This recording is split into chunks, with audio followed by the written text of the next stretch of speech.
20 minutes from the moment food enters your mouth.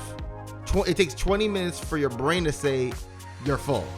I remember when I heard that when I was younger, my strategy was to eat as much food as possible in that 20 minutes. AdventFit is a podcast that has a holistic approach to physical, spiritual, and mental well-being. In each episode, we share productive ways to live a healthier and happier lifestyle. Unlike other podcasts in this space, AdventFit gives you a comprehensive approach to fitness without the fluff for the everyday Christian. Today we're talking about digestion, Jeffrey. When people eat food, how long does it take to go from one part of your body, which is the mouth, to the other part of your body, which is you're behind? And the answer is depends on what you eat. That is so true. Have you ever eaten something like corn? And corn is in everything, actually. Yeah. If you eat like corn on the cob or something like that, and then you look in your stool and you see when it actually comes out. I don't really. Actually, everyone inspects. So I was gonna say I don't, but I think I do. But anyway, besides the point. So you do check. I think everyone checks. You just it's a habit, like, to just flush and not check. Like, why would you not check? You want to see, what you have created, your creation. Are you an artist or something? You're creating a masterpiece? I could do that and sell it for a whole lot of money. So, like, sometimes when I eat, like, either corn on the cob, I want to see, like, how long does it take for it to pass the other side. You set a timer? What? You set a timer? Oh. Well, or like with beets. Beets is another thing where you could easily see how long it takes to pass through your system, because if your feces comes out red, either you have a problem or you ate beets.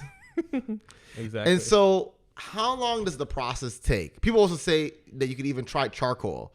Like if you eat like a spoonful of charcoal. Charcoal is great for a lot of things. It's great for when you have a reaction, for whitening your teeth, for clearing skin problems. It's pretty awesome. Yeah. Even though Santa gives it for when you're bad, but charcoal is amazing. So I would be happy. Like, oh, thanks, Santa. I got charcoal. Awesome. Charcoal for Christmas. For real. A spoonful of charcoal. If you ingest that, you could also see how long it takes to pass through your system. But that's an interesting experiment. You can leave that in the comment section. Home. Put the time. Yep. Let us know in the comment section how long it takes for you. But you want to have something that's regular. So you don't want food sitting in your colon and inside your body for more than 24 hours, or even worse, something longer than 48 hours. Now, some people can even have food in their system for a week. People could end up having like 20 pounds of fecal matter in their system. That sounds like a TLC, whatever that channel is, episode. My 300-pound life, or my 20-pound fecal matter. That's probably a new episode, a spinoff. Yeah. So I mean that is that's imagine having that much stuff within you. So digestion is so important. You could be eating good food, but if it's in your system for so long, it could really cause some problems. And so what you really want is to have food that's high in fiber. So the thing about fiber is that fiber both softens and bulks up the stool and affects the health of your gut bacteria, which plays a role in supporting your immune system. Yeah. So you want to have dietary fiber, not just for your digestion, but for your overall health. And then on top of foods that are high in fiber, you want to also drink plenty of water. Exactly. That helps to soften up the stool. So if you find yourself constipated when you're trying to go, probably don't have enough fiber, or you're not drinking enough water. So again, stay hydrated. Water is the best way to do so. And so the way you could avoid being thirsty is by drinking about 2 liters of water. Don't be 1.5 thirsty. to 2. Drink water. And you want to avoid caffeinated drinks as well, they say. And if you are sweating, either through exercise or because it's a hot day, you might want to drink more than your usual water intake. Another thing that creates a problem with your digestion is stress. Stress slows down the digestive process. So now imagine if you're eating because you're stressed. Yeah. you already slow down the process. Why? Because basically your body is in a fight or flight mode when it's stressed out, and so the brain doesn't want to put any energy into digesting, and so it takes that and it diverts it away from your digestive system. Bad habit of that. I'm still trying to get over stress eating. Like when something's happening or I'm feeling stressed, I'm like, oh man, it's this hard day. I'm gonna make some chocolate pancakes. Like it's a problem, but I don't know. Yeah, and so that's how you could end up becoming constipated or just simply just slowing up the traffic down there. I mean, I don't feel constipated. I just feel happy, but it's still not a good thing. So you're happy when you're constipated? Is that what you're telling me? I'm happy when I eat chocolate pancakes, but I don't feel. I guess I'm immune to the constipation. But what I'm saying is that if you have stress in your life, that can really slow down your digestion. And if you feel like, well, my digestion is already good, maybe but I'm stressed. Well, maybe if you had less stress, it would even make the flow even better. Yeah. So things to do to help with that, like we talk about here at AdventFit, is holistic fitness. Work on your mental health, do things spiritually and things that can work on your, like meditation, going for a walk in nature, reading your Bible. Those things can help you de-stress, which will help with your digestion. Exactly. So it's interesting how like your mind, your spiritual life affects your physical life. Yeah.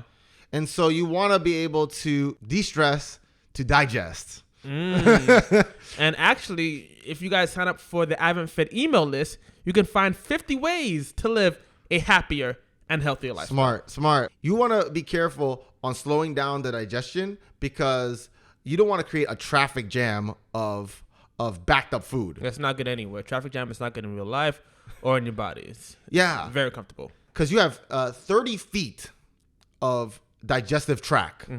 From your throat all the way to the toilet is 30 feet. And if you're backed up and you're trying to add in more food, next you know it's just compact. And that's why you're just struggling in the bathroom and you're clenching your legs. And Waze can't help with that. Or Google Maps. Oh, that's what you're talking about. Need some recalculating. You can't recalculate. So what you want to do is that when you start eating, you want to eat slow. So slow it down, right? Slow it down. Chew your food properly. That helps with like building up saliva. Because sometimes you're full and you don't notice it because you're eating too fast. If you just wait and eat slower, you'll feel full. Exactly. In fact, urban legend says that 20 minutes from the moment food enters your mouth, it takes 20 minutes for your brain to say you're full. That's urban legend, but there's some truth to it. And that's why TV and food were meant for each other. TV shows are about 22 minutes. You eat that with your food. It's made to be. Match made in heaven. So yeah, like I said, it's the science is not necessarily enough to back up that claim, but the truth is that it does take time for hormones to be released by your stomach to get to your brain, so that your brain can realize that it's full and it's time to stop eating. So I remember when I heard that when I was younger, my strategy was to eat as much food as possible in that 20 minutes. That's why it's so annoying when they bring out appetizers and it's like, and then 30 minutes later the food comes because you're already full. Yeah. So bad strategy to do it that way. A better strategy to do is to eat slower within those 20 minutes. So if you're still hungry, chew your food. Yeah.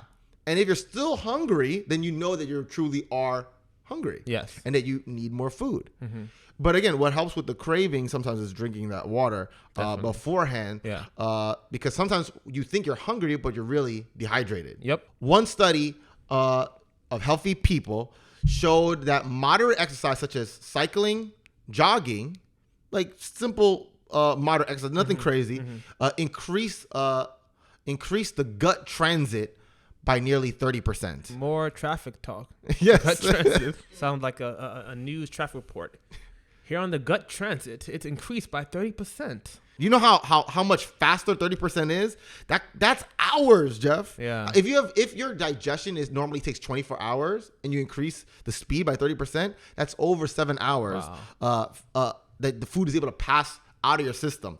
That's going to be so much healthier for you if you can move that much faster. And so another thing you want to do in order to slow it down and to give your body a chance to digest is to avoid eating late at night. And a way to do that is by having a food curfew is what I do. What I do is my food curfew is 7 o'clock. So after that, no more eating. Doesn't matter how I feel or if I feel hungry or if I'm craving. After 7 o'clock, I'm done for the day. So if you want to set a curfew to stop eating, you want to set it 3 to 4 hours at least before you go to sleep. Because if you lay down and you have like fresh food in your stomach, that food could start moving up. And that's how you end up having like reflux, like the acid reflux stuff. 3 to 4 hours though. Before you okay. lay down. So like just trying to lay down in bed and eat food, that could really cause problems there for you. Because you need, what helps with digestion is gravity. So when you're standing up or like sitting up, the food is helping to go down. And if you're standing up, even better, because your intestines are not as cramped up because you're either, like I said, jogging or exercising. Your intestines are moving around. So movement as well as gravity helps with digestion. But what about the food that you eat? Certain foods that are good for a healthy gut are foods that are high in zinc. So you have like pumpkin seeds, sunflower seeds, spinach, avocado, things like that. Pumpkin seeds are during the holiday time.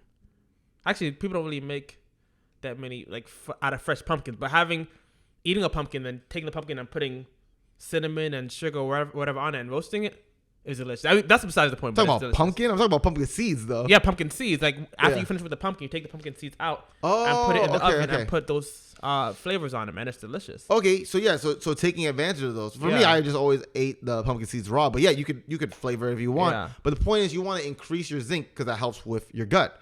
Now, there's other foods that help with your gut, but if you're trying to have a diet that's, let's say, vegetarian, then these are some good vegetarian options that will help with your zinc. So basically, the moral of the story is have a balanced diet with whole foods in it. That will help with your digestion. If your digestion is good, you'll waste less time in the bathroom, or maybe spend more. It will keep the flow of good food going through your body. It'll give you the nutrients you need for your workouts, and you'll be able to live life the way you want to. So this brings us to the end of another episode of AdventFit. You can go to adventfit.org to check out more of our episodes, and you can subscribe and find about those 50 ways to live a happier and healthier lifestyle. That'll help to reduce your stress. You can go to adventfit.org to check that out, and you can also check out our own social media accounts. Mine are found on WayneJamel.com. And you can find me on Instagram and Twitter at Mr. Woke. That's WHOKE. And until next time, I'm Wayne Jamel. And I'm C. Jeffrey White, and the C is for Cheat Day. And we'll see you next week, folks. If you enjoyed this episode, why don't you click the like button? And the notification bell. Ding! And if you really liked it, please share this episode with someone close to you. But before you do that, subscribe to AdventFit. Exactly.